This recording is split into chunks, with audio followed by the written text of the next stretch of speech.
Hello my dear friends, आप सभी का स्वागत है हमारे इस घटना चक्र जीएस पॉइंटर के नए सीरीज में। आज का ये वीडियो प्राकृतिक वनस्पति और उससे आगे का जो टॉपिक है उस पर होने वाला है। और यदि आप मेरे चैनल पर नए हैं तो प्लीज चैनल को सब्सक्राइब करें। और आगे अब हम लोग पढ़ाई शुरू करते हैं, तो चलिए स्टार्ट करते हैं। पहला प्रश्न है कि भोजपत्र वृक्ष मिलता है हिमालय में। भोजपत्र वृक्ष कहाँ मिलता है? हिमालय में। कत्था बनाने हेतु जिस पेड़ की लकड़ी का प्रयोग होता है, खैर की लकड़ी का प्रयोग कत्था बनाने में किया जाता है। वह वन जो भारत के सर्वाधिक बृहद क्षेत्र में पाया जाता है, उष्णकटिबंधीय आर्द्र पर्णपाती वन। उष्णकटिबंधीय आर्द्र पर्णपाती वन। अगला प्रश्न है कि सागौन तथा साल उत्पाद है उष्णकटिबंधीय शुष्क पतझड़ी वन का। सागौन तथा साल उत्पाद है उष्णकटिबंधीय शुष्क पतझड़ी वन का। पश्चिमी हिमालय की शीतोष्ण पेटी यानी टेम्परेट जोन में एक वृक्ष का बाहुल्य है, वह वृक्ष है देवदार। पश्चिमी हिमालय की शीतोष्ण पेटी में एक वृक्ष का बाहुल्य है यानी अधिक मात्रा में पाया जाता है, वह वृक्ष देवदार। वह राज्य जहां सिनकोना वृक्ष नहीं उगता है, छत्तीसगढ़। जंगल की आग ब्यूटिया मोनोस्पर्मा को कहा जाता है। जंगल की आग ब्यूटिया मोनोस्पर्मा को कहा जाता है। भारत में सागौन का वन पाया जाता है मध्य प्रदेश में। भारत में सागौन का वन मध्य प्रदेश में। वह पौधे जिसमें फूल नहीं होते फर्न। वह पौधे जिसमें फूल नहीं होते फर्न। पश्चिमी हिमालय में उच्च पर्वतीय वनस्पति 3000 मीटर की ऊंचाई तक ही उपलब्ध होती है, जबकि पूर्वी हिमालय में वह 4000 मीटर की ऊंचाई तक उपलब्ध होती है। एक ही पर्वत श्रृंखला में इस विविधता का क्या कारण है? पूर्वी हिमालय का भूमध्य रेखा और समुद्र तट से पश्चिमी हिमालय की अपेक्षा अधिक निकट होना। पश्चिमी हिमालय में उच्च पर्वतीय वनस्पति 3000 मीटर की ऊंचाई तक ही उपलब्ध होता है, जबकि पूर्वी हिमालय में वह 4000 मीटर की ऊंचाई तक उपलब्ध होती है। एक ही पर्वत श्रृंखला में इस विविधता का क्या कारण है? तो पूर्वी हिमालय का भूमध्य रेखा और समुद्र तट से पश्चिमी हिमालय की अपेक्षा अधिक निकट होना। एंटीलोपोरिक्स और चीरू के बीच अंतर है। एंटीलोपो और चीरू के बीच क्या अंतर है? ऑरिक्स गर्म और शुष्क क्षेत्रों में रहने के लिए ऑरिस गर्म और शुष्क क्षेत्रों में रहने के लिए अनुकूलित है, जबकि चीरू ठंडे उच्च पर्वतीय घास के मैदान और अर्ध मरुस्थलीय क्षेत्रों में रहने के लिए। ऑरिक्स गर्म और शुष्क क्षेत्र में रहने के लिए अनुकूलित है, जबकि चीरू ठंडे उच्च पर्वतीय घास के मैदान और अर्ध मरुस्थलीय क्षेत्रों में रहने के लिए अनुकूल है। सही सुमेलन है नगर और भूकंप मंडल। नगर और भूकंप मंडल। सागौन मध्य भारत में। सागौन मध्य भारत में। देवदार हिमालय के उच्च क्षेत्र। देवदार हिमालय के उच्च क्षेत्र। सुंदरी सुंदरबन में। सुंदरी सुंदरबन में। सिनकोना हिमालय की तराई में। सिनकोना हिमालय की तराई में। सुंदरी का वृक्ष पाया जाता है पश्चिम बंगाल में। सुंदरी का वृक्ष पाया जाता है पश्चिम बंगाल में। वन का प्रकार और प्रदेश। वन का प्रकार और प्रदेश। वन का प्रकार उष्णकटिबंधीय आर्द्र पर्णपाती वन तराई प्रदेश में पाया जाता है। उष्णकटिबंधीय आर्द्र पर्णपाती वन तराई प्रदेश में। उष्णकटिबंधीय शुष्क पर्णपाती वन मध्य गंगा के मैदान में। उष्णकटिबंधीय शुष्क पर्णपाती वन मध्य गंगा मैदान में। अल्पाइन वन अरुणाचल प्रदेश या हिमालयी भाग में पाया जाता है। अल्पाइन वन अरुणाचल प्रदेश या हिमालयी भाग में पाया जाता है। उष्णकटिबंधीय सदाबहार वन सह्याद्री क्षेत्र में पाया जाता है। उष्णकटिबंधीय सदाबहार वन सह्याद्री क्षेत्र में पाया जाता है। लंबी जड़ों और नुकीली कांटों अथवा सूलयुक्त झाड़ियों और लघु वृक्षों वाले आरक्षित अवरुद्ध वन सामान्य रूप से पाए जाते हैं पश्चिमी आंध्र प्रदेश में। लंबी जड़ों और नुकीली कांटों। लंबी जड़ों और नुकीली कांटों अथवा सूलयुक्त झाड़ियां और लघु वृक्षों। सूलयुक्त झाड़ियां और लघु वृक्षों वाले आरक्षित अवरुद्ध वन सामान्य रूप से पाए जाते हैं कहाँ? पश्चिमी आंध्र प्रदेश में। पश्चिमी आंध्र प्रदेश में। वह वृक्ष जो समुद्र तल में सर्वाधिक ऊंचाई पर पाया जाता है? देवदार। वह वृक्ष जो समुद्र तल में सर्वाधिक ऊंचाई पर पाया जाता है? देवदार। वह राज्य जिसके वनों का वर्गीकरण अर्ध उष्णकटिबंधीय के रूप में किया जाता है? मध्य प्रदेश। वह राज्य जिसके वनों का वर्गीकरण अर्ध उष्णकटिबंधीय के रूप में किया जाता है? मध्य प्रदेश। महोगनी वृक्ष का मूल स्थान कहाँ है? उत्तरी एवं दक्षिणी अमेरिका के उष्णकटिबंधीय क्षेत्र। उत्तरी एवं दक्षिणी अमेरिका के उष्णकटिबंधीय क्षेत्र महोगनी वृक्ष का मूल स्थान है। सामाजिक वानिकी में प्रयुक्त बहुउद्देशीय वृक्ष का एक उदाहरण है खेजरी। सामाजिक वानिकी में प्रयुक्त बहुउद्देशीय वृक्ष का उदाहरण खेजरी। लीसा प्राप्त होता है चीड़ के वृक्ष से। लीसा LISA लीसा प्राप्त होता है चीड़ के वृक्ष से। अब सही सुमेलित करने वाला है जिसमें कच्छ की वनस्पति और राज्य का सुमेलन। कच्छ की वनस्पति और राज्य का सुमेलन। अचरा। अचरा रत्नागिरी। अचरा रत्नागिरी महाराष्ट्र।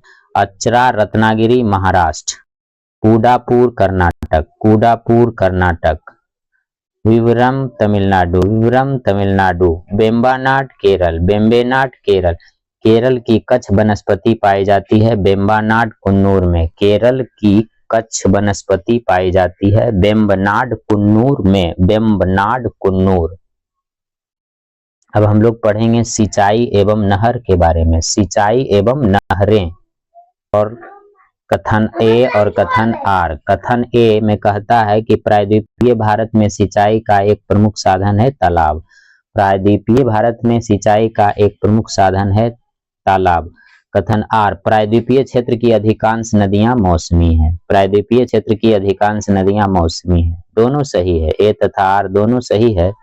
और आर ए की व्याख्या भी करता है। आर ए की व्याख्या करता है। भारत के संदर्भ में सही कथन है। भारत के संदर्भ में सही कथन है देश में सिंचाई का प्रमुख स्रोत नलकूप है। देश में सिंचाई का प्रमुख स्रोत नलकूप है। भारत में सिंचाई के अंतर्गत सर्वाधिक क्षेत्र वाला राज्य है पंजाब। भारत में सिंचाई के अंतर्गत सर्वाधिक क्षेत्र वाला राज्य पंजाब, जहां 98.7% सिंचाई होता है। 98.7% लगभग सिंचाई होता है। सूक्ष्म सिंचाई की पद्धति के संदर्भ में सही कथन है। सूक्ष्म सिंचाई के संदर्भ में सही कथन है मृदा से उर्वरक या पोषक हानि कम की जा सकती है। सूक्ष्म सिंचाई से मृदा से उर्वरक या पोषक हानि कम की जा सकती है। इससे कुछ कृषि क्षेत्रों में भौम जल स्तर को कम होने से रोका जा सकता है। कम होने से रोका जा सकता है। जीवन रक्षक अथवा बचाव सिंचाई इंगित करती है PWP सिंचाई। जीवन रक्षक अथवा बचाव सिंचाई इंगित करती है PWP सिंचाई। जीवन रक्षक अथवा बचाव सिंचाई इंगित करती है PWP सिंचाई। गत 25 वर्षों में नलकूप सिंचाई का सर्वाधिक शानदार विकास हुआ है सरयू पार मैदान में। गत 25 वर्षों में नलकूप सिंचाई का सर्वाधिक शानदार विकास हुआ है सरयू पार मैदान में। भारत का वह राज्य जिसमें सर्वाधिक सिंचाई नलकूपों से होती है उत्तर प्रदेश। भारत का वह राज्य जिसमें सर्वाधिक सिंचाई नलकूपों से होती है उत्तर प्रदेश। भारत के राज्यों का सिंचाई के लिए उपलब्ध भूतल जल संसाधनों की दृष्टि से अवरोही क्रम में सही अनुक्रम है। भारत के राज्यों का सिंचाई के लिए उपलब्ध भूतल जल संसाधनों की दृष्टि से अवरोही क्रम में यानी घटते क्रम में सही अनुक्रम है उत्तर प्रदेश, महाराष्ट्र, पश्चिम बंगाल, असम। उत्तर प्रदेश, महाराष्ट्र, पश्चिम बंगाल, असम। भारत में माला नहर तंत्र गारलैंड कैनाल सिस्टम को प्रस्तावित किया था दिनसाओ जे दस्तूर ने। भारत की सिंचाई क्षमता का सर्वाधिक भाग पूरा होता है लघु एवं बृहद परियोजनाओं से। भारत की सिंचाई क्षमता का सर्वाधिक भाग पूरा होता है लघु एवं बृहद परियोजनाओं से। फरक्का नहर की जलवहन क्षमता 40,000 क्यूसेक। फरक्का नहर की जलवहन क्षमता 40,000 क्यूसेक। मंगलम सिंचाई परियोजना केरला में। मंगलम सिंचाई परियोजना केरल। सारण सिंचाई नहर निकलती है गंडक से। सारण सिंचाई नहर निकलती है गंडक से। इंदिरा गांधी नहर का उद्गम स्थल हरिके बैराज। इंदिरा गांधी नहर का उद्गम स्थल हरिके बैराज। हरिके बैराज इंदिरा गांधी नहर का प्रमुख जल स्रोत। जिन नदियों के संगम पर है वह नदी है ब्यास और सतलज। हरिके बैराज ब्यास और सतलज के संगम पर है। राजस्थान नहर यानी इंदिरा नहर। राजस्थान नहर यानी इंदिरा नहर निकलती है सतलज से। सतलज से इंदिरा नहर निकलती है। इंदिरा गांधी नहर का निर्माण कार्य 1958 से प्रारंभ हुआ और इसका उद्गम है सतलज नदी पर हरिके बांध से। इंदिरा गांधी नहर का निर्माण कार्य वर्ष 1958 से प्रारंभ हुआ और इसका उद्गम है सतलज नदी पर हरिके बांध से।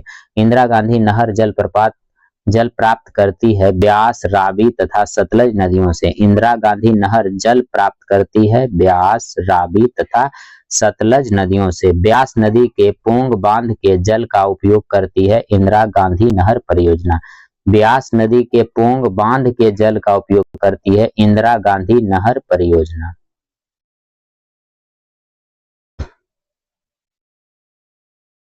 भारत में विश्व की सबसे पुरानी व विकसित नहर व्यवस्था गंग नहर। भारत में विश्व की सबसे पुरानी व विकसित नहर व्यवस्था गंग नहर। गंग नहर जो सबसे पुरानी नहरों में से है का निर्माण गंग सिंह जी ने करवाया था 1927 ईस्वी में। 1927 ईस्वी में। शारदा सहायक समादेश विकास परियोजना का मुख्य उद्देश्य है। शारदा सहायक समादेश विकास परियोजना का मुख्य उद्देश्य है कृषि उत्पादन बढ़ाना, बहुफसली खेती द्वारा भूमि उपयोग के प्रारूप को बदलना। पहला कृषि उत्पादन बढ़ाना, दूसरा बहुफसली खेती द्वारा भूमि उपयोग के प्रारूप को बदलना। आगे है भू प्रबंधन का सुधार। भू प्रबंधन का सुधार। निचली गंगा नहर का उद्गम स्थल है नरौरा बुलंदशहर में गंगा नदी पर। नरौरा बुलंदशहर में गंगा नदी पर। निचली गंगा नहर का उद्गम स्थल नरौरा। निचली नो से निचली, नो से नरौरा। निचली गंगा नहर का उद्गम स्थल नरौरा बुलंदशहर में गंगा नदी पर। हरियाली एक नई योजना है जल संग्रहण से संबंधित विकास योजना एवं वृक्षारोपण के लिए। हरियाली एक नई योजना है जल संग्रहण से संबंधित विकास योजना एवं वृक्षारोपण के लिए। एकीकृत जल संभर विकास कार्यक्रम को कार्यान्वित करने के लाभ क्या है? एकीकृत जल संभर विकास कार्यक्रम को कार्यान्वित करने के क्या लाभ है? मृदा के बह जाने की रोकथाम। मृदा के बह जाने की रोकथाम। वर्षा जल संग्रहण तथा भौम जल स्तर का पुनर्भरण। वर्षा जल संग्रहण तथा भौम जल स्तर का पुनर्भरण। प्राकृतिक वनस्पतियों का पुनर्जनन। प्राकृतिक वनस्पतियों का पुनर्जनन। कार्यक्रम और परियोजना। कार्यक्रम या परियोजना और मंत्रालय का सुमेलन। कार्यक्रम या परियोजना और मंत्रालय। कार्यक्रम या परियोजना। सूखा प्रबंध क्षेत्र कार्यक्रम भूमि संसाधन विभाग। सूखा प्रबंध क्षेत्र कार्यक्रम संबंधित है भूमि संसाधन विभाग से। मरुस्थल विकास कार्यक्रम ग्रामीण विकास मंत्रालय।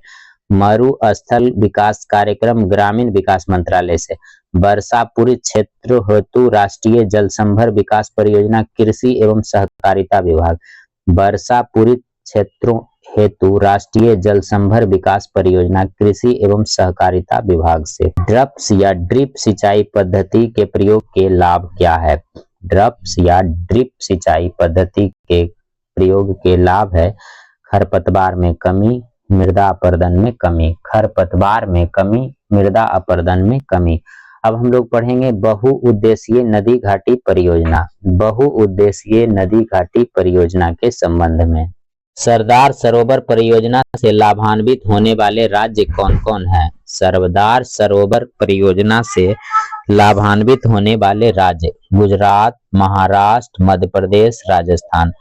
गुजरात, महाराष्ट्र, मध्य प्रदेश एवं राजस्थान। सरदार सरोवर बांध बनाया जा रहा है नर्मदा नदी पर। सरदार सरोवर से सर्वाधिक लाभ मिलता है गुजरात को। सरदार सरोवर से सर्वाधिक लाभ गुजरात को। सरदार सरोवर परियोजना के विरोध में मेधा पाटेकर। सरदार सरोवर परियोजना के विरोध में है मेधा पाटेकर।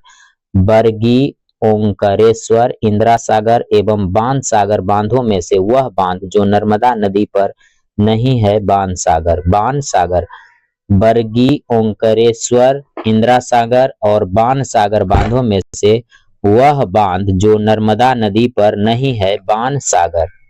इंदिरा सागर बांध नर्मदा नदी पर, इंदिरा सागर बांध नर्मदा नदी पर। मध्य प्रदेश का हरसूद कस्बा जलमग्न हुआ है इंदिरा सागर जलाशय में। मध्य प्रदेश का हरसूद कस्बा जलमग्न हुआ है इंदिरा सागर जलाशय में। ओंकारेश्वर परियोजना संबंध है नर्मदा नदी से। नर्मदा बचाओ आंदोलन जिस बांध की ऊंचाई बढ़ाने के निर्णय का विरोध कर रहा है वह बांध है सरदार सरोवर बांध। सरदार सरोवर बांध। भाखरा नंगल एक संयुक्त परियोजना है हरियाणा, पंजाब, राजस्थान का। भाखरा नंगल एक संयुक्त परियोजना हरियाणा, पंजाब, राजस्थान का। भाखरा नांगल बांध बनाया गया है सतलज नदी पर। सतलज नदी पर। भारत का सबसे पुराना जल शक्ति उत्पादन केंद्र शिव समुद्रम। शिव समुद्रम जल विद्युत परियोजना कर्नाटक। कावेरी नदी जल के बंटवारे का विवाद जिन राज्यों से संबंधित है वह राज्य है तमिलनाडु, कर्नाटक, केरल तथा पुडुचेरी। कावेरी जल विवाद तमिलनाडु, कर्नाटक, केरल तथा पुडुचेरी। नागा अर्जुन सागर परियोजना स्थित है कृष्णा नदी पर। नागा अर्जुन सागर परियोजना कृष्णा नदी पर। भारत में नागा अर्जुन सागर परियोजना आंध्र प्रदेश में हीराकुंड बांध महानदी पर।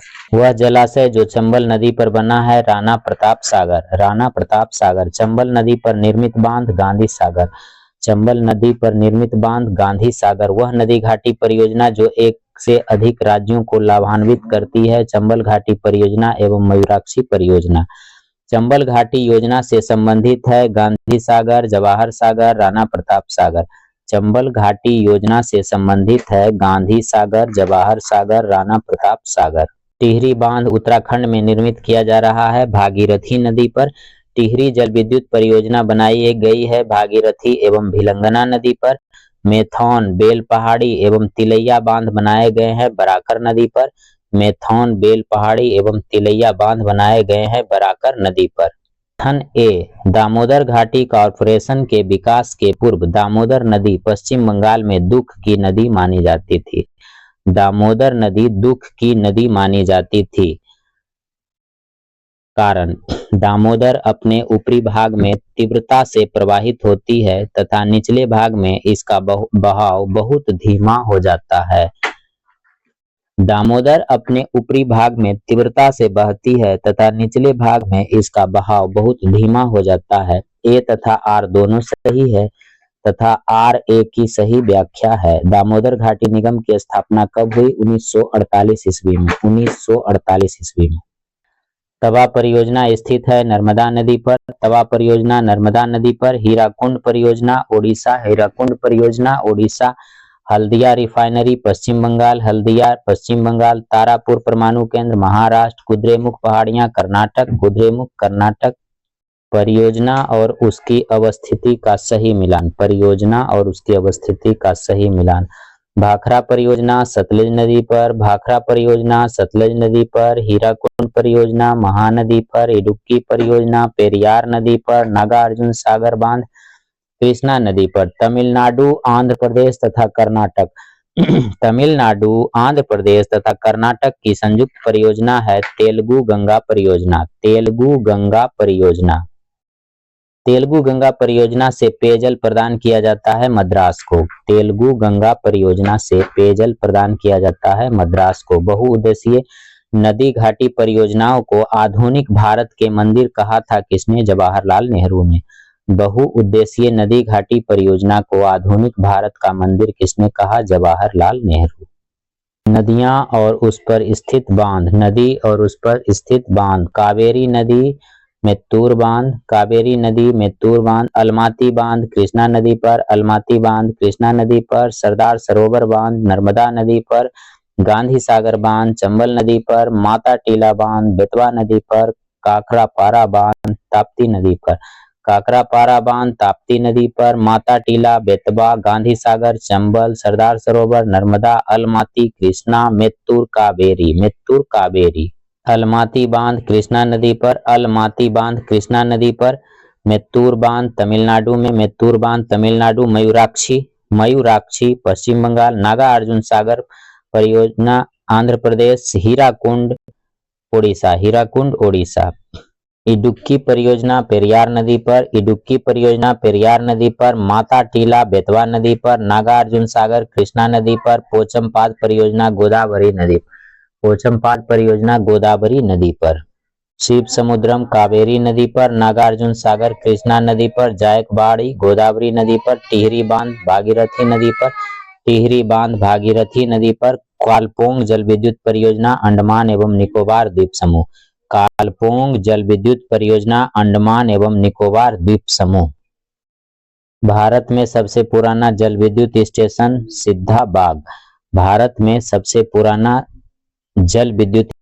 सिद्धाबाग। भारत में प्रथम जल विद्युत संयंत्र की स्थापना की गई थी दार्जिलिंग में। फरक्का पश्चिम बंगाल, घाटप्रभा कर्नाटक, हीराकुंड ओडिशा, ककरापारा गुजरात। रिहंद परियोजना उत्तर प्रदेश, उकाई परियोजना गुजरात, कोयना परियोजना महाराष्ट्र। गोविंद सागर झील सतलज नदी पर, कोलूरी झील कृष्णा एवं गोदावरी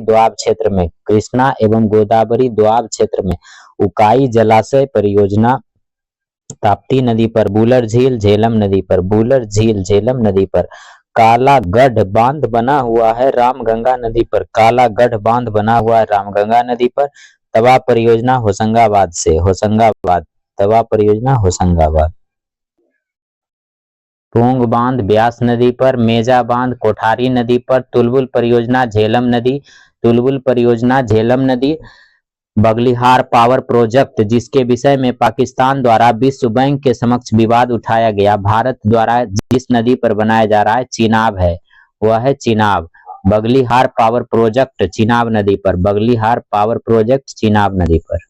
बगलिहार पनविद्युत परियोजना जम्मू कश्मीर में, बगलिहार पनविद्युत परियोजना जो हाल में चर्चित रही जम्मू कश्मीर में। दमनगंगा गुजरात, गिरना सिंचाई परियोजना महाराष्ट्र, पांबा सिंचाई परियोजना केरल,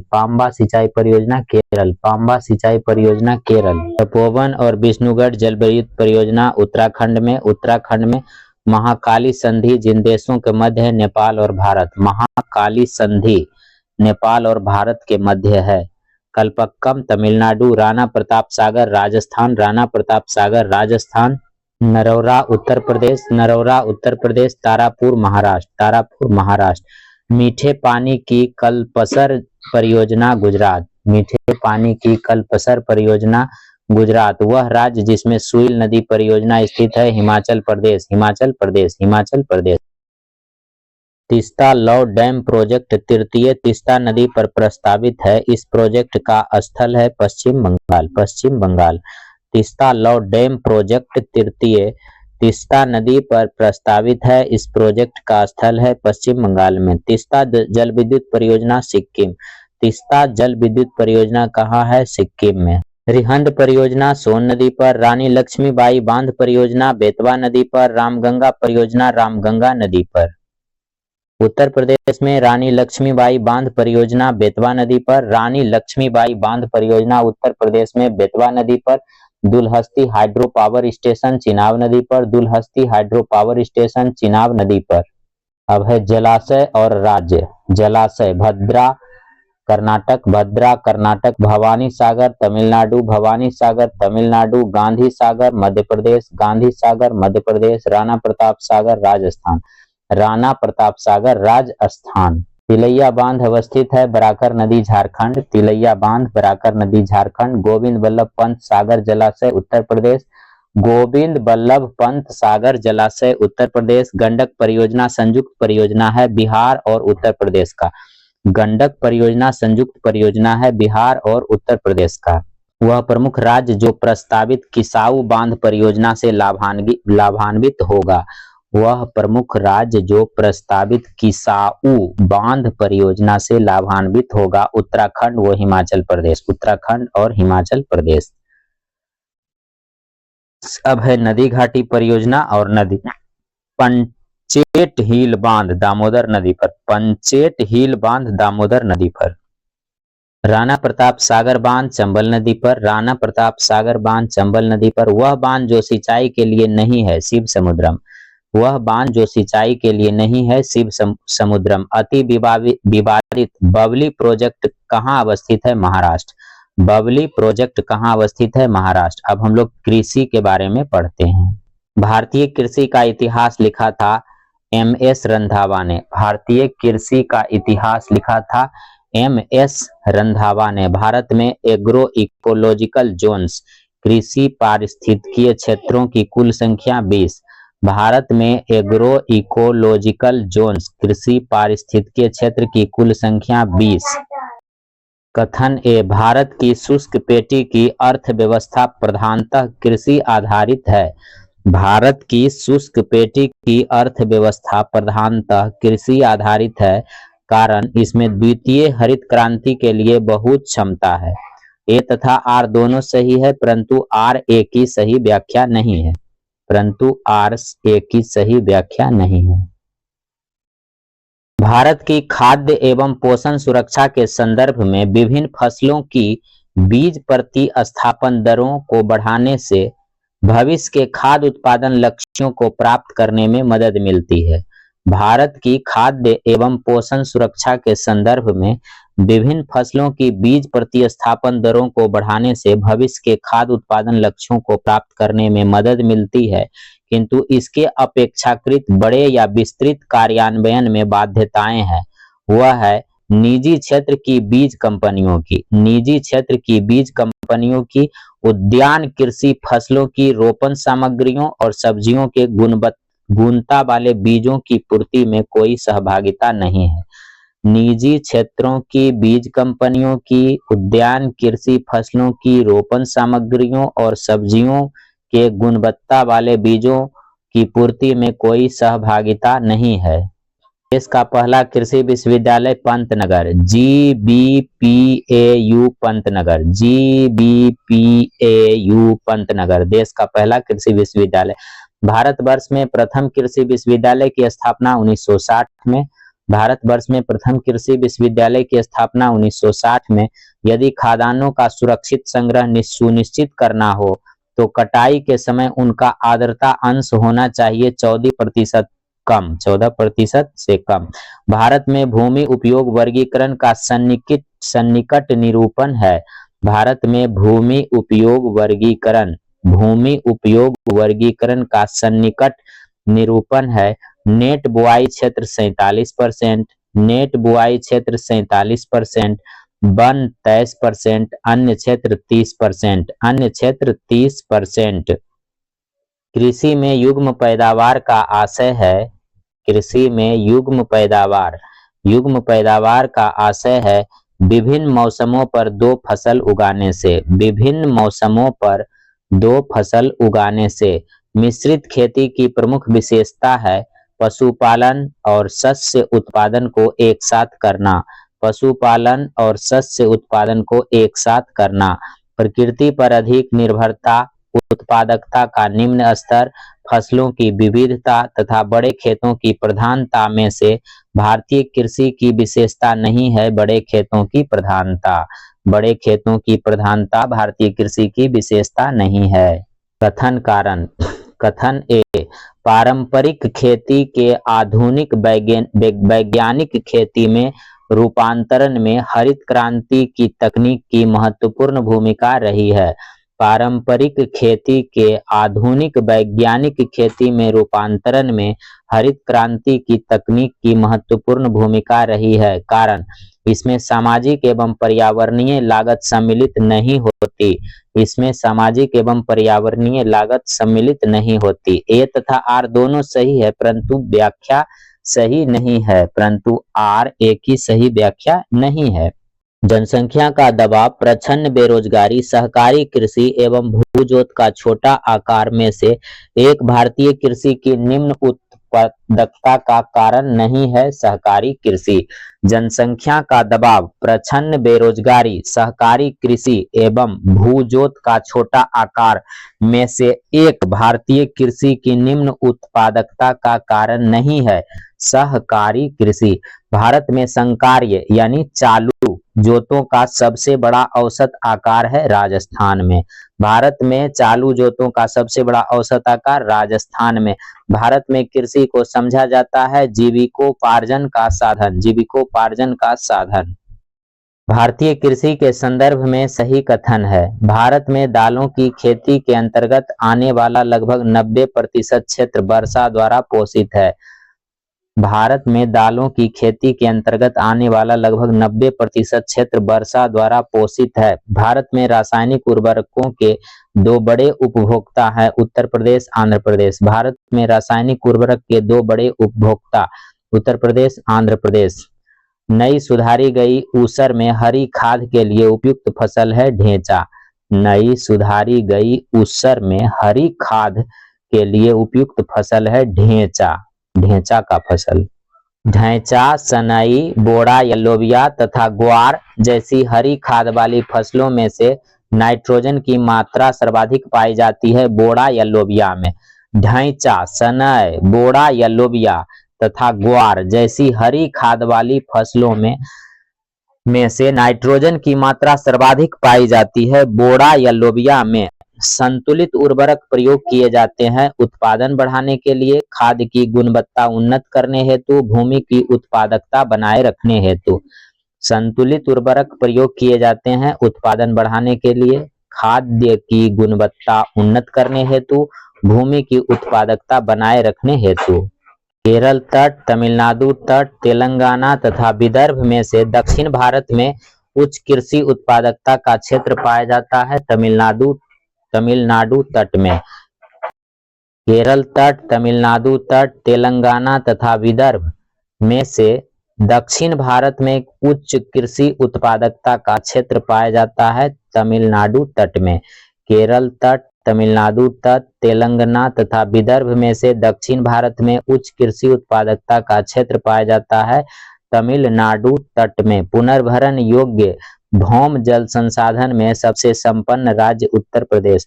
पुनर्भरण योग्य भौम जल संसाधन में सबसे संपन्न राज्य उत्तर प्रदेश। भारत में ठेकेदारी कृषि को लागू करने में अग्रणी पंजाब। भारत में ठेकेदारी कृषि को लागू करने में अग्रणी राज्य है पंजाब। हरित खेती में सन्निहित है। हरित खेती में सन्निहित है समेकित कीट प्रबंधन। हरित खेती में सन्निहित है समेकित कीट प्रबंधन। समेकित कीट प्रबंधन, समेकित कीट प्रबंधन, समेकित पोषक पदार्थ आपूर्ति, समेकित पोषक पदार्थ आपूर्ति तथा समेकित प्राकृतिक संसाधन प्रबंधन। समेकित कीट प्रबंधन, समेकित पोषक पदार्थ आपूर्ति, समेकित प्राकृतिक संसाधन प्रबंधन, ये सभी हरित खेती में सन्निहित है।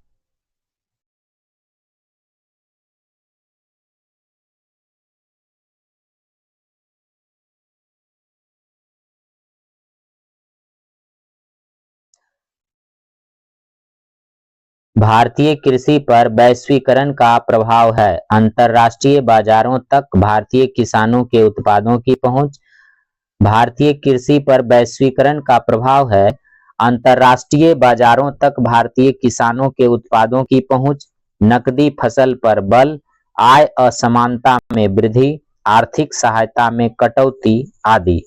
आर्थिक सहायता में कटौती आदि। बीज ग्राम संकल्पना सीड विलेज कॉन्सेप्ट के प्रमुख उद्देश्य का सर्वोत्तम वर्णन करता है। किसानों को गुणवत्ता युक्त बीज उत्पादन का प्रशिक्षण देने में लगाना और उनके द्वारा दूसरों को समुचित समय पर तथा वहन करने योग्य लागत में गुणवत्ता युक्त बीज उपलब्ध कराना। एगमार्क है गुणवत्ता गारंटी की मोहर। गुणवत्ता गारंटी की मोहर है एगमार्क।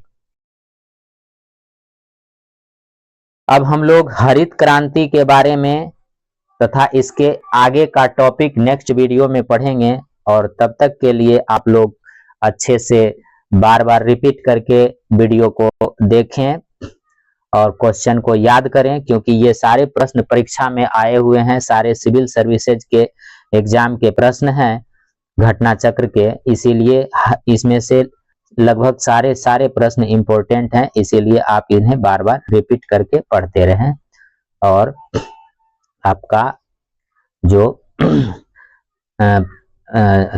भविष्य है वो मंगलमय हो, ऐसी कामना के साथ मैं आज इस वीडियो को समाप्त करता हूं। तो चलिए नेक्स्ट वीडियो के लिए वेट कीजिए, तब तक के लिए जय हिंद, वंदे मातरम।